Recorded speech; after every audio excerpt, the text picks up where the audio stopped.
Euronews Albania ka siguruar ekskluzivisht dosjen hetimore të operacionit të koduar ura, kundër të tjera zbardhet një episod i rënd i dyshuar për tentativë ndërhyrje në laboratorin e policisë shkencore për të manipuluar provat. Sipas dosjes së SPAK, më datë 24 shtator 2020, Ekil Derjaku zhvillon një bisedë përmes aplikacionit të enkriptuar Sky ECC me një tjetër përdërues ende i pa identifikuar nga autoritetet. Në bisedën e dokumentuar, flitet për një përpjekje për të kontaktuar me punonjësin e policisë Altin Morina,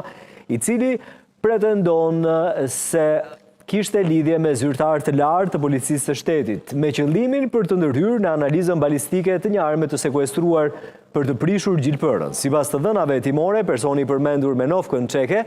dyshohet të jetë Mond Çekiçi, i cili në atë kohë ndodhej në hetim për armbajtje pa leje dhe më pas u ekzekutua në mars të vitit 2021 në një atentat mafioz në Durrës. Gjithashtu në një bisedë tjetër në Sky ECC, përdëruesit diskutojnë mundësinë për të ndërhyrë përmes kontakteve në polici me qëllim shmangjen e përgjegjësisë penale për Çekiçin.